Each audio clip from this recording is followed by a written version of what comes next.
আসসালামু আলাইকুম, সবাই কেমন আছেন? আশা করি আল্লাহর রহমতে সবাই ভালো আছেন। এই বৃষ্টির মৌসুমে কোনো কিছু খেতে মন চাইলে বাসায় তৈরি করেই খেতে হবে, তাই ভাবলাম একটু বিস্কি তৈরি করে নেই। আমার কাছে মিষ্টি জাতীয় খাবার বেশি পছন্দের, অনেকের কাছে হয়তো ঝাল ঝাল খাবার বেশি পছন্দের, কিন্তু আমার কাছে যেহেতু মিষ্টি খাবার বেশি পছন্দের, তাই আমি মিষ্টি জাতীয় খাবার তৈরি করে নিলাম।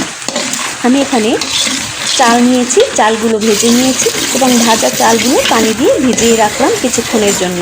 এখন আমি এখানে গুড় নিয়েছি, গুড়, এলাচ, দারচিনি, তেজপাতা দিয়ে একটু জাল করে নিচ্ছি।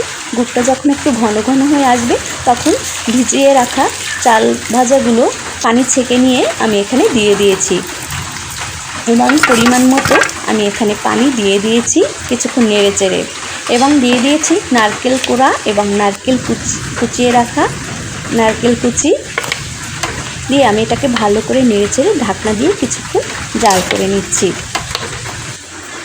আমার এটা হয়ে গেছে। অবশ্যই আপনারা গুড় দিয়ে করবেন, কারণ বিস্কিটটা গুড় দিয়ে তৈরি করলে কালারটা অনেক বেশি ভালো আসে। চিনি দিয়ে করলে একটু সাদা সাদা ভাব আসে। এই বৃষ্টিতে ভাবলাম আরও একটু গরুর মাংস রান্না করে নেই, কারণ এই বৃষ্টিতে ভালো খাবারই খেতে ভালো লাগে। আশা করি আমার ভিডিওটি ভালো লাগলে অবশ্যই লাইক কমেন্ট দেবেন।